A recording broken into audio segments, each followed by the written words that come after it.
Olá, meus queridos alunos, sejam bem-vindos a mais uma aula. Hoje a gente vai falar um pouquinho como a ética do código ela permeia a relação entre os indivíduos. Para isso a gente vai relembrar um pouco do que é ética, da relação de ética e moral e ver como é que essas questões elas permeiam tanto as relações entre os indivíduos como também as relações profissionais no que diz respeito à nossa profissão de psicólogo. E a gente começa lembrando que a ética é um ramo da filosofia, então a ética vem da filosofia, assim como a psicologia, ela também faz esse movimento, né, inicial de se dividir da filosofia e surgir enquanto ciência. E a ética vai ser esse ramo da filosofia que lida com o que é moralmente bom ou mal, certo ou errado. A gente tem uma outra questão aqui, que é a relação entre ética e moral, como a gente viu em outras aulas, que são conceitos muito próximos, mas que são diferentes, né? Como a gente viu. Ele diz que a ética, como expressão única do pensamento correto, conduz à ideia de universalidade moral, ou ainda a forma ideal universal do comportamento humano, expressa em princípios válidos para todo pensamento normal e sadio.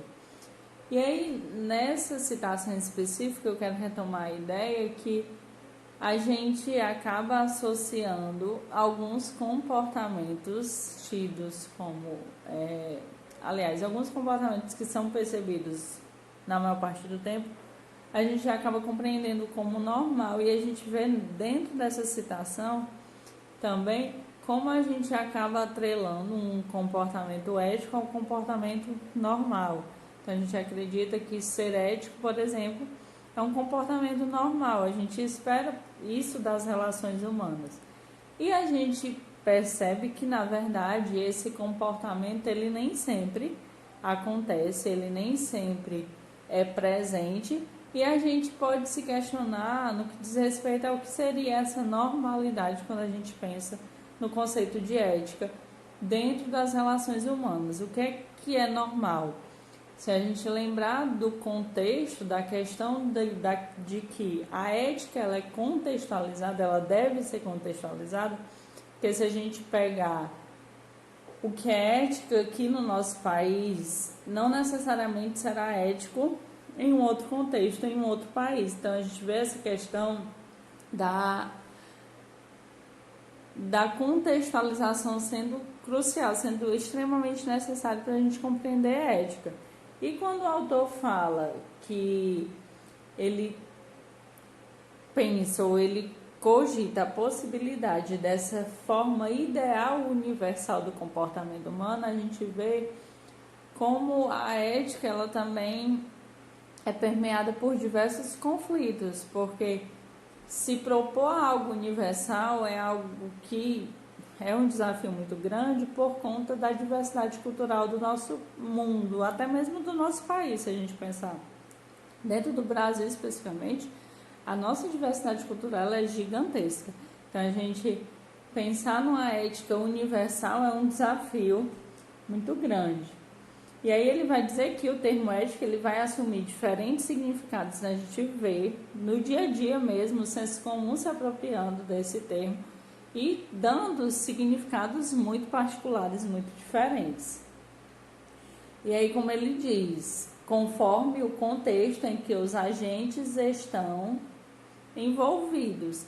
Então, dependendo de onde eu estou inserida, dependendo da situação em que eu estou inserida, a gente vai falar de diversos significados, de diferentes significados da ética. E aí a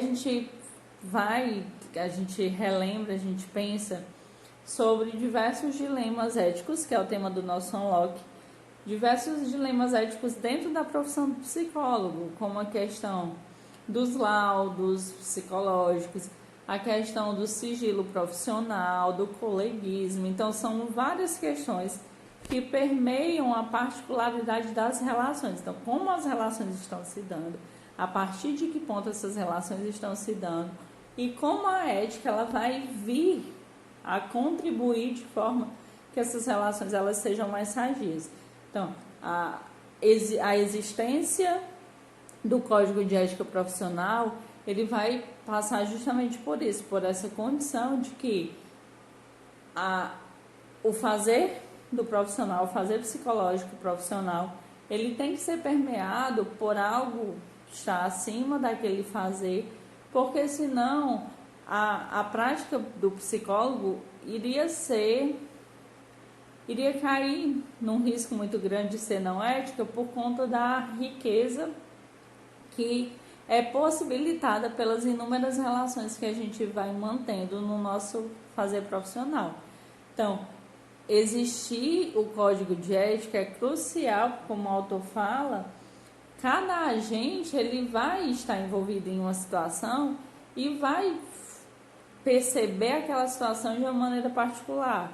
E se não houvesse, se a gente pensa, se não houvesse o código de ética, a gente cairia num risco muito grande de que os psicólogos acabassem não tendo comportamentos éticos por conta de que cada relação vai se estruturar de uma maneira particular, de uma maneira diferente, e vai requerer também do psicólogo posturas completamente diferentes.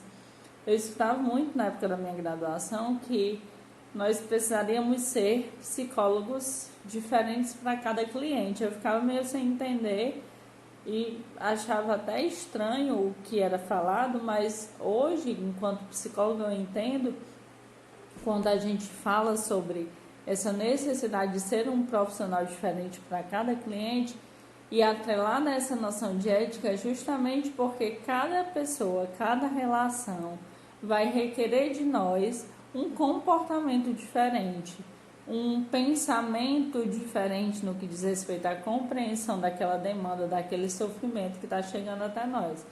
Ter um comportamento ético profissional diante do outro, diante daquela pessoa que está em sofrimento, está ali requerendo a nossa ajuda, o nosso apoio, é crucial para que a gente tenha, enquanto profissão, um fazer que seja igualitário, no sentido de que eu vou prestar um serviço de qualidade diante de qualquer situação, por exemplo, como o nosso código propõe. Então, ter o código de ética permeando as relações é crucial para até mesmo a qualidade dessas relações.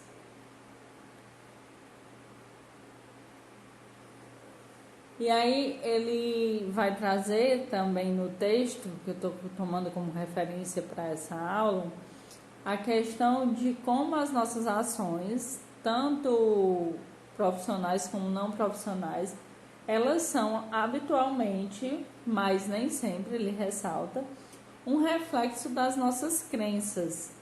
E aí as ações podem diferir das nossas crenças e ambas diferirem do que eles devem fazer ou crer.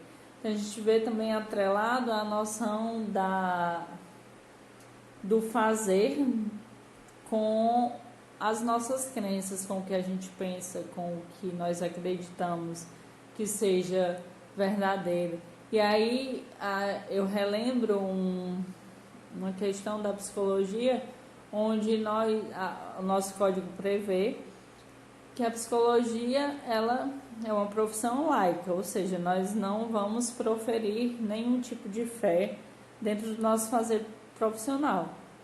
E aí, quando as pessoas, o profissional, o cliente, enfim, eles confundem as relações, por exemplo, cai no risco de as nossas ações acabarem sendo permeadas pelas nossas crenças e não mais pelo que o Código de Ética propõe. Então a gente vê como essa relação ela é próxima e ela também precisa ser muito cuidada, porque o limite é muito tênue entre o que é ético e o que não é ético, entre o meu papel profissional e onde se encerra esse papel profissional.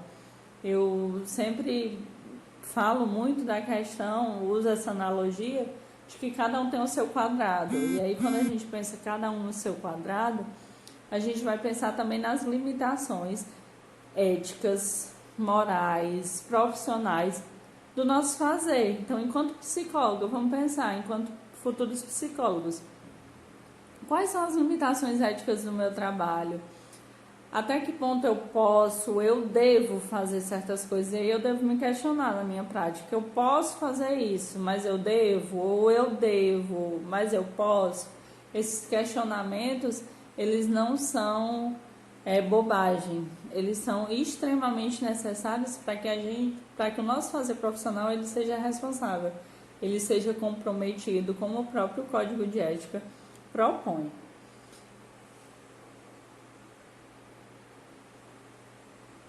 E aí ele traz que existe um objetivo da ética, né? Claro, que a ética, enquanto ramo do conhecimento, ele vai dizer que tem por objeto o comportamento humano do interior de cada sociedade. Então, a ética vai estudar o comportamento humano, assim como a psicologia estuda. Então, a aproximação entre ética e psicologia, e especificamente da ética em psicologia, que é a nossa disciplina, perceber o que é um comportamento ético, por exemplo. Eu brinco que na psicologia tudo depende. Quando me perguntam alguma coisa, fulano tem isso, tu acha que ele tem o quê? Depende. Porque efetivamente vão depender de diversas coisas, de diversas características do sujeito.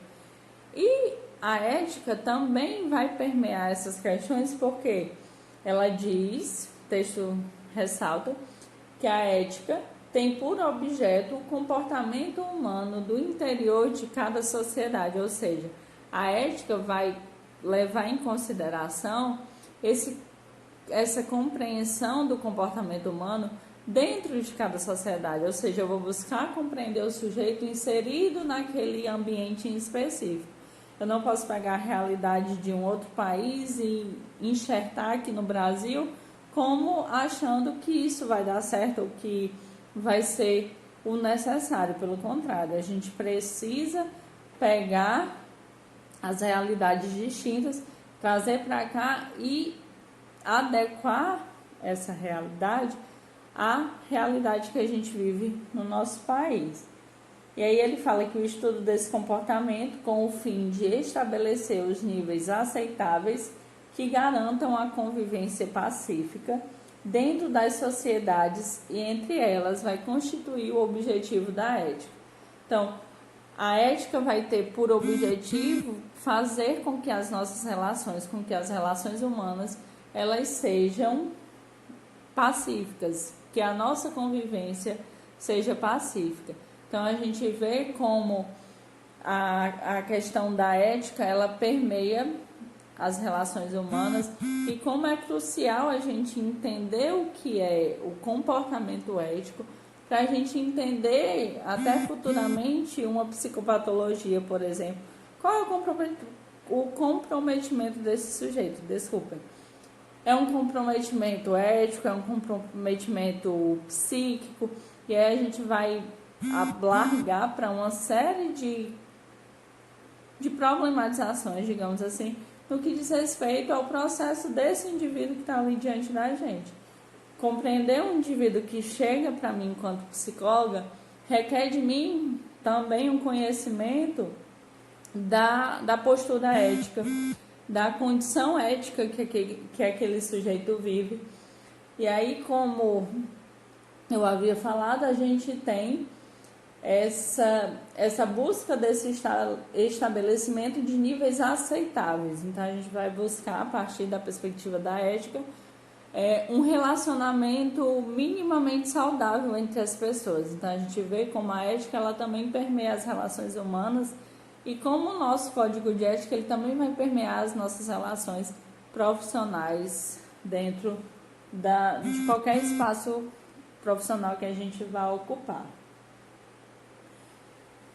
E quando a gente pensa em ética, a gente vai acabar também pensando meio que automaticamente nos dilemas éticos. Esses dilemas, eles são comuns, eles são naturais em qualquer sociedade. Então, quando a gente fala em dilemas éticos na psicologia, a gente vai falar também de dilemas éticos em diversas esferas, em diversas perspectivas. Porque sempre que a gente tem um sujeito pensante que está problematizando a sua situação diante de uma realidade X ou Y, a gente vai ter minimamente algum dilema surgindo daquela realidade, daquele lugar onde o sujeito está ocupando. E aí ele coloca para a gente que os dilemas morais são reflexo das ações das pessoas e surgem a partir do momento em que, diante de uma situação qualquer, a ação de um indivíduo ou de um grupo de indivíduos contraria aquilo que genericamente a sociedade estabeleceu como padrão de comportamento para aquela situação. Então a gente vê como a ética ela permeia todo e qualquer comportamento humano, todo e qualquer relacionamento humano, quando a gente pensa na perspectiva de um comportamento que é moral ou não. E aí, quando eu tenho uma pessoa que não está se comportando de uma forma moral, consequentemente, a gente vai ter a ética sendo ferida, porque aquela pessoa ela também não vai estar sendo ética, ela não vai estar cumprindo a função da ética, que é de estabelecer relações pacíficas entre os seres humanos. E a partir do momento que esse princípio é ferido, o que é que acontece? As pessoas agora caem na possibilidade, na probabilidade de agirem conforme as suas vontades, as suas necessidades. E ele vai trazer que o comportamento das pessoas, enquanto fruto dos valores nos quais cada um acredita, vai sofrer alterações no longo da história. Basta a gente pensar num recorte histórico até curto, sei lá, 20 anos, por exemplo. Quanto o pensamento da sociedade se modificou nos últimos 20 anos? Se a gente pensar em internet, como as relações elas se modificaram por conta da internet. A gente pensar da influência da internet até mesmo na nossa profissão. Na nossa relação professores e alunos, como essas relações elas se modificaram e agora elas são permeadas muito mais fortemente pela internet, pelas redes sociais, por esse vínculo que é diferenciado e que também requer que a gente repense algumas questões éticas no próprio relacionamento humano. Então a gente vai ter associado muito fortemente essa questão da ética como algo que é mutável. Então é uma característica muito forte da ética. A ética ela é mutável. A gente precisa dessa atualização constante para que continue a fazer sentido. E aí ele diz que esse fato das modificações, das alterações, significa que aquilo que sempre foi considerado como um comportamento amoral pode, a partir de determinado momento, passar a ser visto como um comportamento adequado à luz da moral. Então a gente vê como essa questão da ética, ela se modifica quando a gente pensa, por exemplo, no que foi pensado lá em 2005, quando o nosso Código de Ética foi feito, foi modificado a última vez.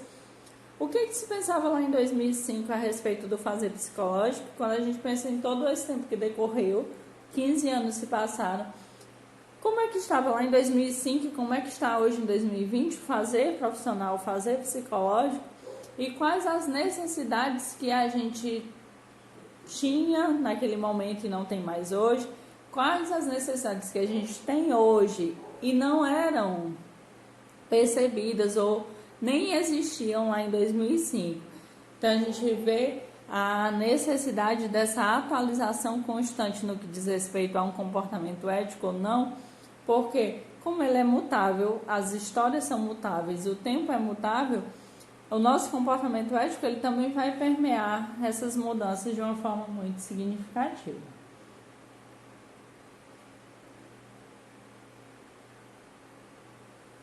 Quando ele traz também a questão da compreensão das regras éticas, ele diz que o fato de se considerar a ética como a expressão única do pensamento correto implica a ideia de que existem certas formas de ação que são preferíveis a outras, as quais vão se prender necessariamente um espírito julgado correto.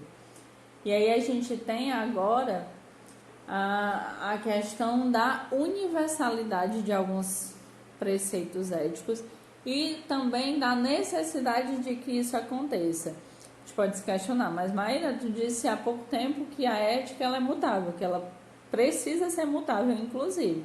E agora você está falando de uma universalidade.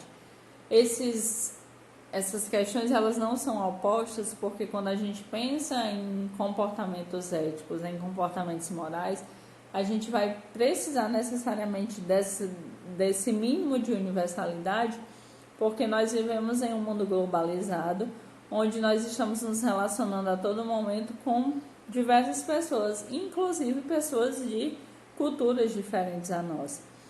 Então, a gente precisa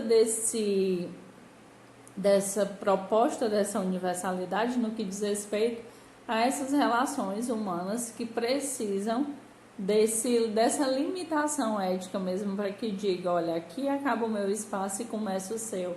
Ou esse é o espaço que eu delimito, porque também é individual. Qual é o espaço que eu dou nessa relação? Até que ponto eu posso estar ou não mais afetado nessa relação? Até que ponto eu me percebo ético ou não nessa relação? E a gente vê a questão da particularidade, mas da universalidade dessa noção de ética, desse conceito de ética. Ele traz também a questão de que existe, na verdade, na própria natureza humana, uma ideia de um homem sadio e puro. Então, um homem que prioritariamente é virtuoso, é íntegro, é correto. E a gente parte dessa premissa para a gente compreender que o sujeito ele pode e deve ser ético. Quando a gente pensa na psicologia, por exemplo, quando a gente pensando em um psicólogo ético, a gente pensa que nós prioritariamente podemos ser assim. Claro que existem profissionais não éticos, existem comportamentos não éticos por parte dos profissionais, mas o que o autor vai trazer aí é essa primazia por uma deliberação no que diz respeito a ser ético ou não. O sujeito, ele prioritariamente pode ser, mas ele vai deliberar, ele vai escolher, eu vou ser ético ou não numa situação X ou Y. E no que diz respeito ao fazer profissional, eu vou pensar o que aquela questão profissional está requerendo de mim, qual é o comportamento ético que ela está requerendo de mim. E aí, quando a gente pensa nesse tema da nossa aula, dessa aula, a gente vai ver como a questão ética, ela se aproxima sempre do nosso fazer profissional. Então, o código de ética, ele não deve ser um livro, um texto que eu vi nessa disciplina e que eu esquecerei, pelo contrário. Deve ser o nosso livro de cabeceira, aquele conteúdo que a gente vai estar sempre recorrendo no nosso fazer profissional, porque como o nosso fazer profissional ele é mutável, a gente vai precisar sempre estar se adequando ao que a nossa profissão está pedindo, como é que as relações estão se dando e principalmente como é que o nosso código ele vai permear as relações humanas. Como é que o nosso código ele se aproxima dessas relações humanas para que a gente possa pensar no fazer ético profissional. Então, muito obrigada pela participação em mais uma aula. Abraços e até a próxima.